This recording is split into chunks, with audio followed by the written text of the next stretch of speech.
Yo, so me and Matt are doing these little vlogs, I guess is what you'd call them. But it's, it's just one of us doing, like I said, a vlog talking about sort of musings, I guess, or random thoughts of ours now. And Matt did one a while back, and I thought I should probably make one too. And I mean, it's fucking 1:30 in the morning. I'm so hyped up on fucking caffeine that I'm pretty sure I could have a heart attack if I drank any more coffee. And I'm writing my fucking presidential paper. Great fucking times. But yeah, I was watching Matthew's libertarian socialism economic musing of his, where he's walking through a field, and I don't know, I'm just bored, I guess. But on to more important thoughts and ideas, which is something that more people need to do. Matthew talks about socialism in his musing, is what he calls it, well, at least from the title of the video. And I want to also talk about economics. I mean, economics are something that I feel like a lot of people don't understand. Or specifically capitalism. Capitalism is a lot harder to understand than I think a lot of people, understand. But, I mean, what a lot of people don't get about capitalistic economics is the fact that it's cyclical, and something I feel like Matt doesn't understand in his video, where he talks about how we give to the economics, we give to the economy, but the economy doesn't give back, which is completely false if you really think about it, since capitalistic economics are inherently cyclical in nature. So by us putting money into these businesses, into this economy gives back products, and we use these products all the time to survive or to make more money. So inherently, economics, capitalistic economics are cyclical. So his whole idea of capitalism there is false. But I mean, on top of it, he makes some points throughout his video where he is I don't think he talks much about socialism, but more the lackluster parts of capitalism, which I find, interesting. But, I think in socialism's case, if we were a socialist economy,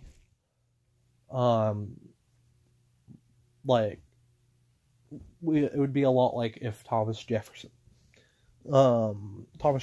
economy was created when our founding fathers set up our country instead of Alexander Hamilton's. Because, for those who don't know, Thomas Jefferson wanted a agrarian republic, which inherently is in order to have an agrarian republic, your society is going to have to be small, because agrarian republics, basically their whole design is that they grow they'll grow crops. It's the idea of agrarianism. And they will basically get the raw materials and sell those raw materials to other places, which then will create things out of those raw materials, and sell it back to us for a higher price. It's inherently just kind of a bad idea. Like what I believe in socialism. So I don't think socialism is a good economic belief because it's inherently weak in nature. It makes everything that's involved with it weak by nature, because a socialist society and a socialist economic base makes the government that it's part of very weak by design. And it's just, like I argued in the most previous abstract thinking podcast, which y'all should go and watch, like, socialist economies lead to governments that are so made so weak by the people of that economy that it's extremely easy for an authoritarian or dictator-like figure to step in and take control. Because if you have weak government, then it's going to be taken out relatively easily, because if you have weak government, which means you have weak military, and if you have weak military, you have weak defense. And in a socialist economy, you inherently can't really have a strong military, because you can, like, if you look at Russia, Soviet Russia had a strong military. That's also because if you look at Stalin's rule in communism, and the Soviet Union's communism, they took so much from the people that it literally starved the people in order to fund the military during that time. And millions of Russians died because of it. Stalin, as a dictator, was a failure. Don't get me wrong, there have been dictators that have been, I guess you could say, smarter in the way they ruled, but it's still inherently, their governments still have to be inherently weak, because in order to be a dictator in the first place, in order to gain that dictatorship, you have to take over a weaker government, right? And it's usually through like a military style coup, which almost all dictatorships are designed. Like, Stalin had a military coup against Lenin.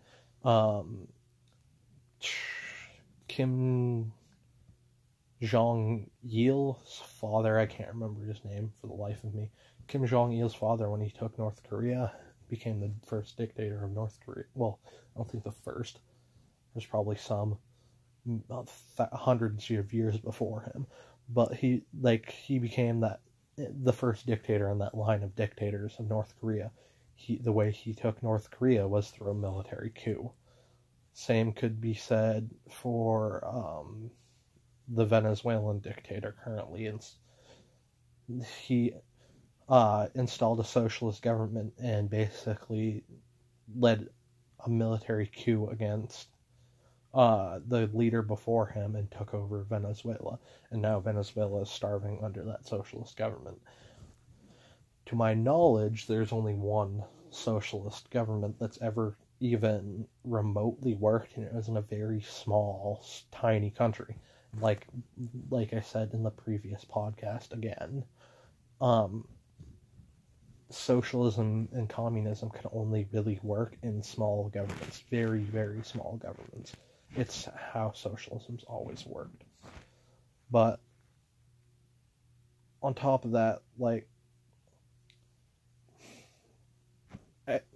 besides socialism, economics, capitalistic economics has always been the way our country has been designed. It's worked for give or take 300 years. But, how do I put this? Our capitalistic society differentiates and forms in different ways has formed in different ways over these many years. over the many years that the USA has been what it is.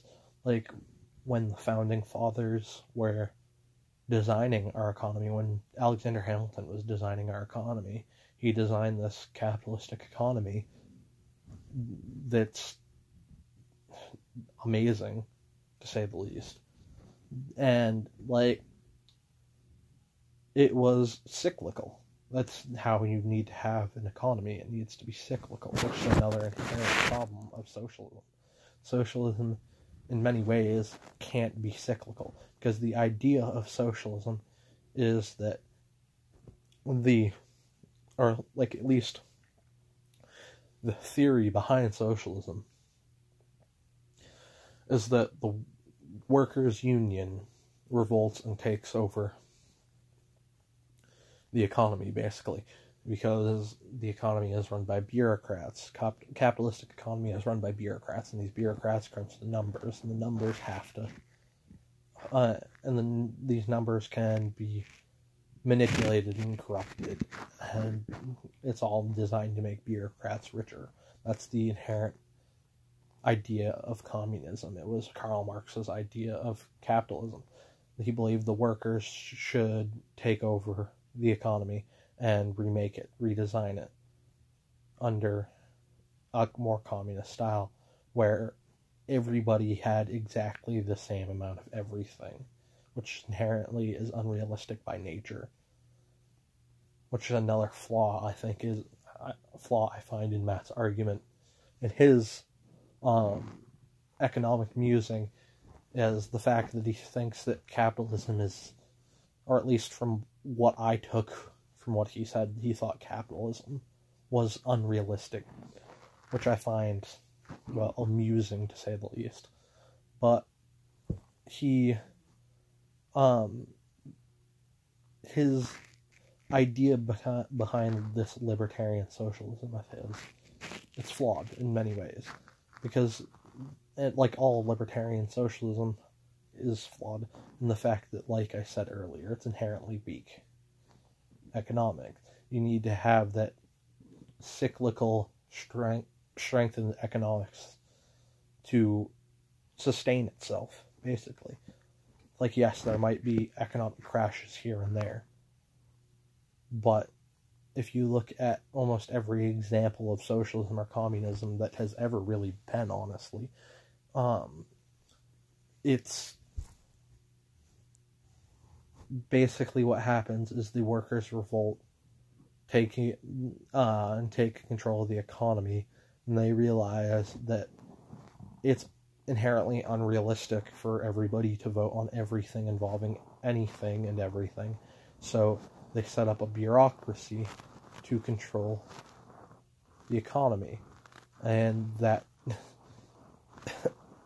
bureaucracy takes back control of the economy from the workers, thus making it, redesigning the capitalism that they were trying to stop in the first place. Either that, or the workers design this weak government that makes it so these bureaucrats can't do this, but then that government is so weak that a ruthless dictator like Stalin, or Kim Jong-un, or I can't remember his name, the dictator of Venezuela, to step in and take control and design this authoritarian state. And it's just, the inherent idea behind it is very unrealistic, and it's very radical, to say the least. And that's something that not a lot of people like to get behind, because inherently rationality makes the radical, because inherently, by ration's sake, and rationality, the radical is irrational. Radicalism is irrational by nature. Just like, in some ways, Matthew is irrational by nature. Because rationality is always has something to do with numbers, which is something that the left always seems to falter at, and fail at, frankly. Because when you look at the two sides of politics, the left and the left is always the more English-based and always the more creative side, whereas the right's always the more mathematical and reasoning and logical side, in my opinion. And I think also in Matt agrees with me on this. The right is inherently more mathematical, and the left is inherently more lingual and English-based, I guess, the best way to design it. Because people who, if you look at people when you're going through your schooling, people who are more mathematical tend to be more reasonable, tend to be more logical, whereas people who tend to strive more towards English-based classes tend to be more creative, more passionate, more, feely, I think is the best phrase for it. It's why a lot of the time, the left will make feeling-based arguments. They'll make themselves look compassionate and all of these things that people associate with kindness and goodness, when kindness isn't what politics is supposed to be. Politics is supposed to be rational and orderly, and feeling is inherently chaotic. It's why the left falters a lot, in a lot of ways. But don't get me wrong, I agree with certain leftist, or no, I wouldn't say leftist, liberal beliefs. Because I like Ben Shapiro's phrasing for it, is that there's liberals and then there's leftists. Liberals are what people like Matt, people who are willing to sit down and have those conversations and to debate it out with you.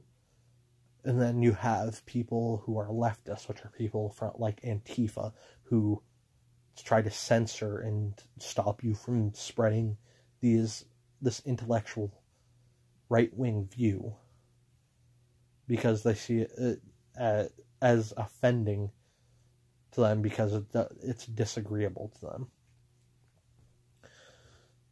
And it's illogical by nature, I guess. But if you think about it, people who tend to lean more towards the left tend to be more easily offended and tend to be, I don't want to say it, but agreeable and, how do I put this without making it sound terrible? By terrible, I mean not terrible. Well, terrible for me, I guess, the best way to put it.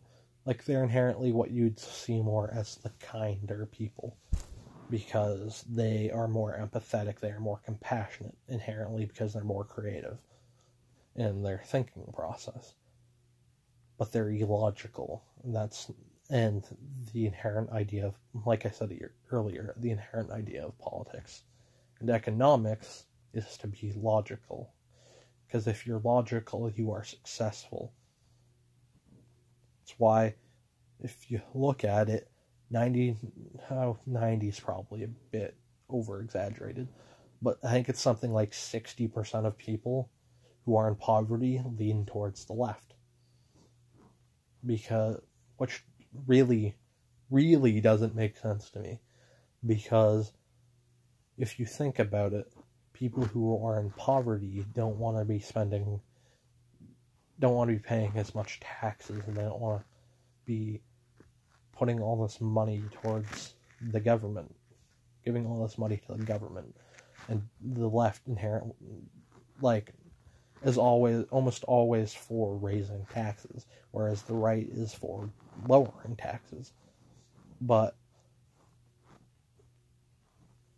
60, like I said, I'm pretty sure it's something like 60% of people in poverty lean towards the left.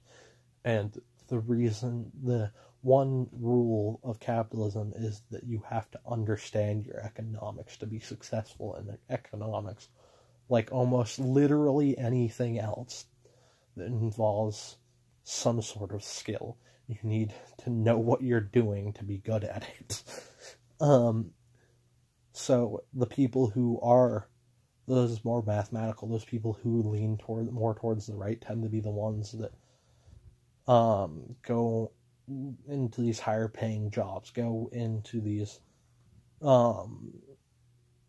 make these mathematical and economic decisions that are very sound and very strong, because they will think logically through it.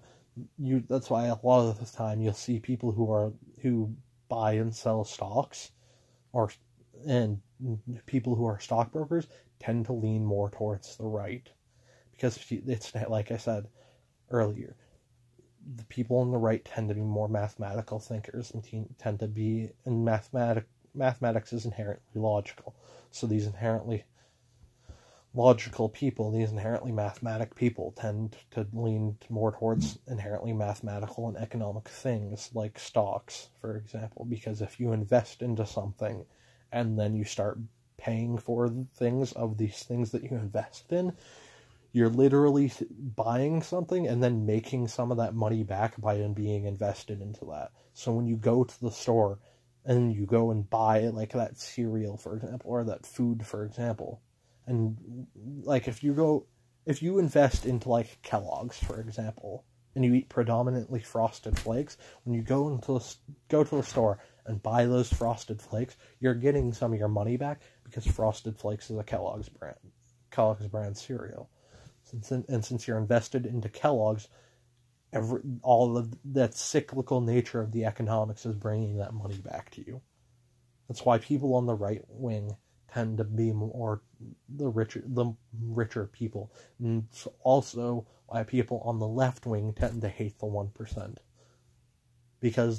and tend to hate the higher class, because, like I said, the majority of people in poverty tend to lean more towards the left, and the majority of the people that lean towards the left tend to hate the higher, like, not hate, but look down upon the upper class, because they know how to play the economic game better than the people on the left do, because they inherently think more mathematically than linguistically, such as the left, people on the left. And if you look at me and Matt is a very English-based thinker. He has always been a great writer. He's always been great at English. He takes AP classes in English every year. Whereas if you look at me, I've always been great at math. You ask anybody who takes a math class with me, and they'll vouch that I'm honestly one of the best people in any math class I've ever been in my life. And that's why I know all these intricacies to the economic capitalism, because I make these sound choices in economics, when I know I can, if I invest into this and start buying things from this place I invest in, I will make my money, literally be making that money back, because I own part of that company. If you buy stocks and you buy into these companies and then start buying products made by these companies, literally your money is coming back to you. You're not getting all of it back, but you're getting some of it. Because if you buy stocks in Kellogg's and eat predominantly Kellogg breakfasts, then you buy inherently Kellogg breakfasts, then you make your money back. And you can go and sell those stocks later on when they are worth more money than what you paid for them, and you're inherently making more money there. Economics is a game that not many people know the rules to, and that's the problem, and that's why you get people who are socialists. That's why you get people who don't. a lot of people who are socialists just don't understand how the economic capitalism works. But, I mean, that's my rant. I really don't know what else to say. And, I mean, like Matthew said in his video, we want to keep these short. Maybe Matthew will put out a new one soon after watching this. And, I mean, be ready for a new Abstract Lincoln podcast coming out. Most recent one we talked about hedonism. And we talked about capitalism versus socialism. It was, honestly, I think one of our better podcasts that we put out. But yeah, keep watching for the new one. Feel free to comment and subscribe. I don't know, probably sound like a fucking hardcore YouTuber. I don't mean to, but yeah, feel free to comment. Tell me if I'm being a fucking dumbass. But yeah, see you guys.